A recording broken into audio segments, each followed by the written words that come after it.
I'm Jem. And I'm Rad, and it's time for Good Game Spawn Point. Today on the show, I'm gonna share the top 4 games that got me into gaming. And we review the creepy Call of the Sea. What happened? All right, Mr. Director Darren, do your thing. Roll those titles. Darren? 5 letters? Wait, is that a Q? Bah. I remember when crosswords were at least a tiny bit logical. Mariam, has the show started yet?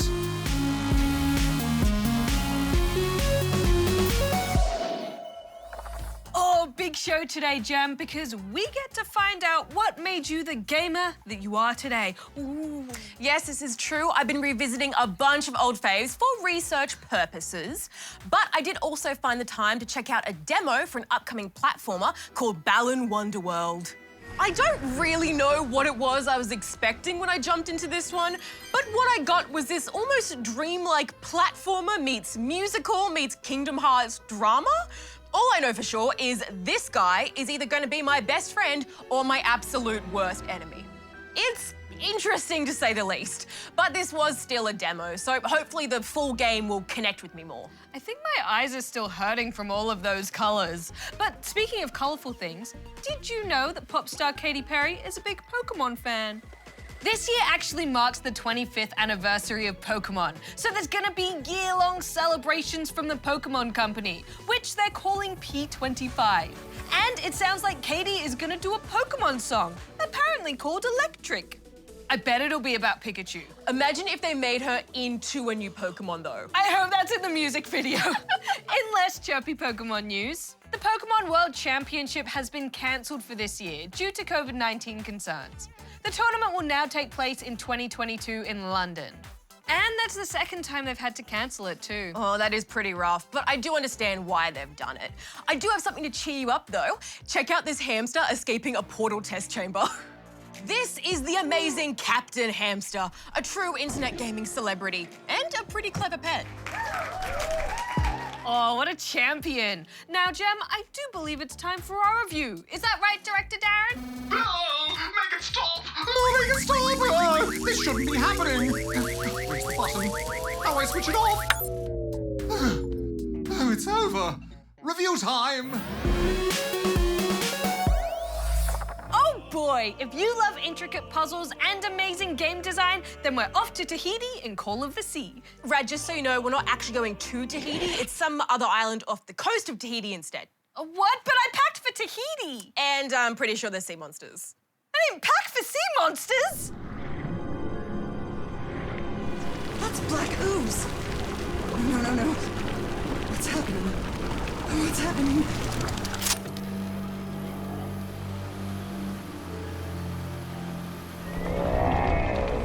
They seem to recognize me, as if I was one of their own.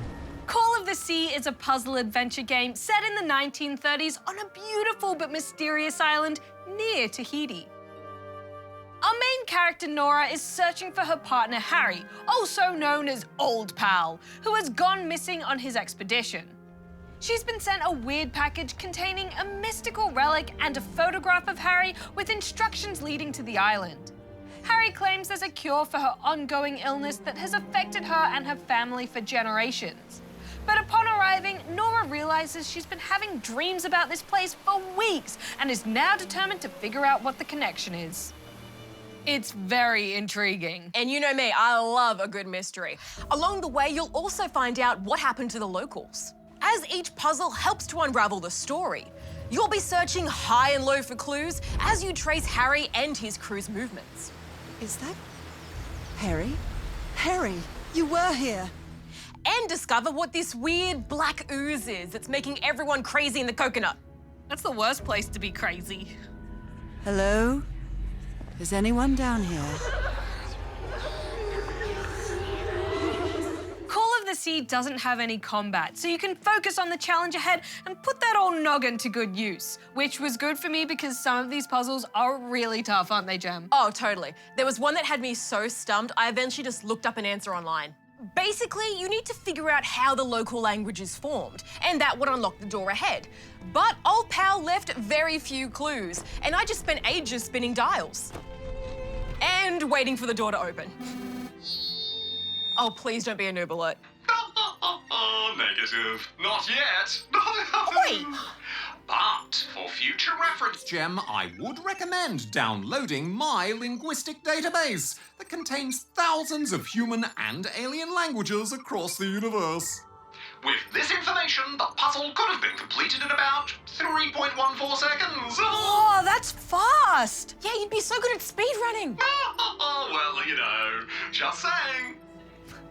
If you don't have a Darren to help you with the puzzles, Nora will also write notes and sketch clues in her diary. So if the page feels a bit empty, it's a slight hint that you have to backtrack or search ahead and comb through the area for any clues you might have missed.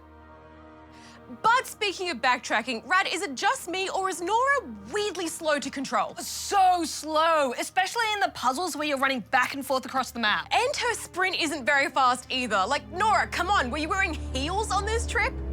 I dare say I might even walk a little faster than usual. But at least while you're walking at a snail's pace, you can gaze upon what a beautiful looking game this is.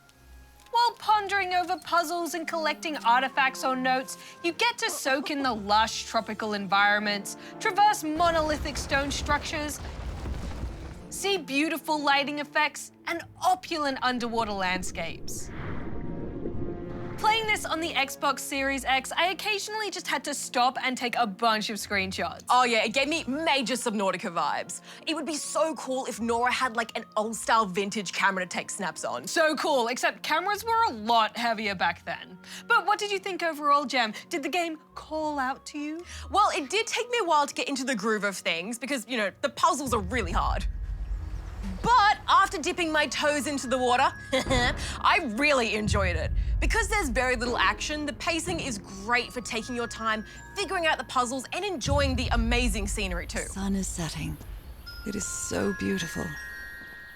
I think Call of the Sea is a beautiful game, but it was a tricky one for me, and maybe for younger GGS peeps. So I'm giving it 3.5 out of 5 rubber chickens. I was surprisingly invested in this story. I genuinely wanted to help Nora reunite with her Harry. The attention to detail in the puzzles is fantastic. Plus, I also noticed that the team at Out of the Blue Games employed a Polynesian culture consultant, which made the game feel super rich and is a great, respectful way to create a game heavily influenced by a diverse culture.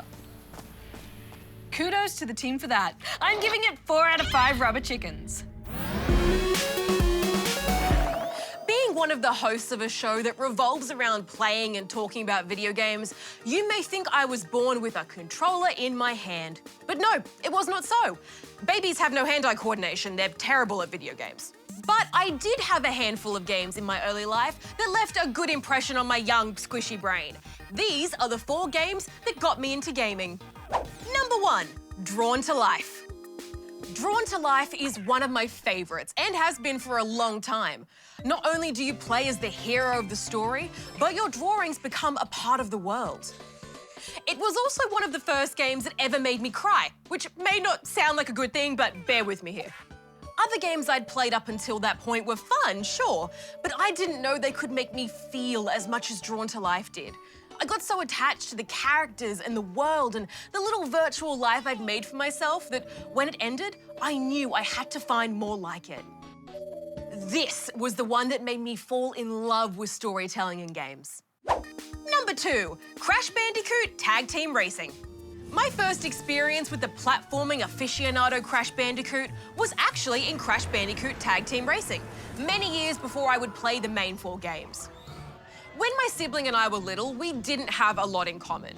We were 4 years apart in age and liked very different things.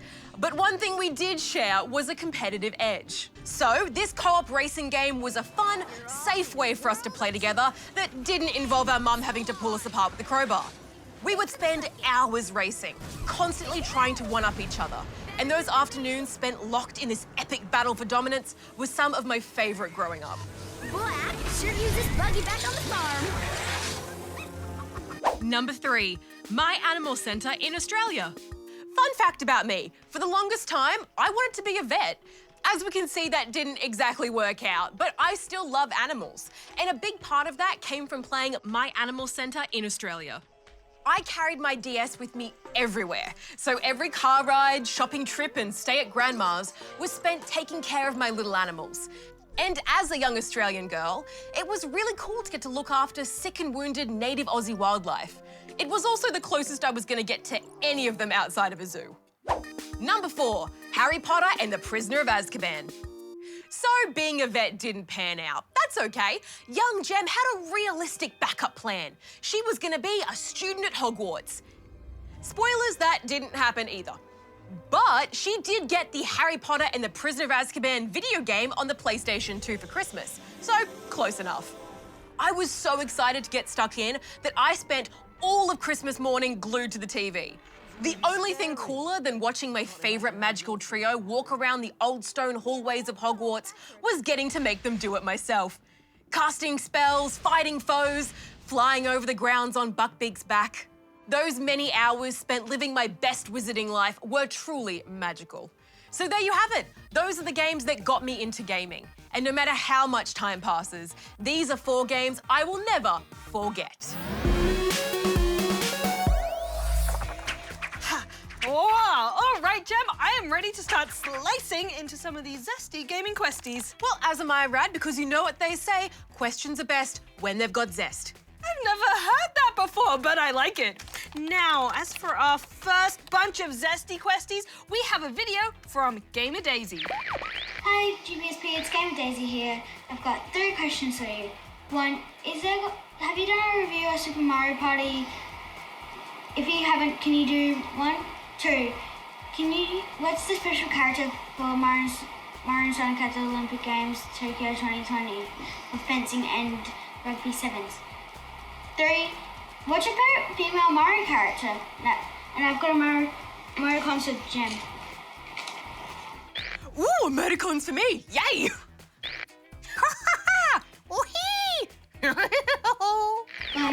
Thanks, Gamer Daisy. Looking very sharp in that Mario outfit too, I must say. Love to see a bit of cosplay. Oh, absolutely. Now to your first question about whether we reviewed Super Mario Party. Well, we sure did.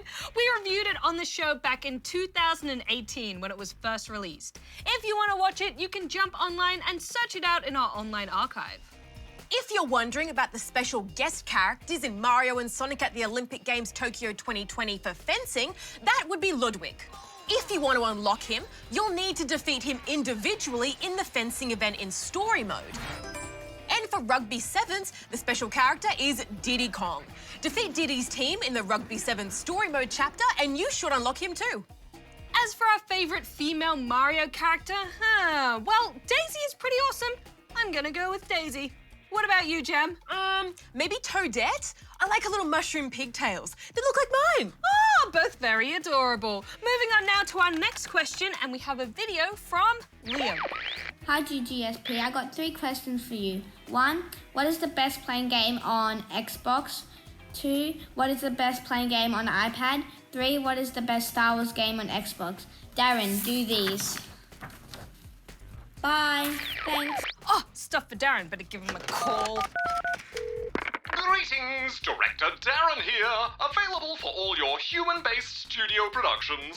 That's us, human-based. Hi, Darren. Liam here has some emote things for you, please. Oh, my pleasure.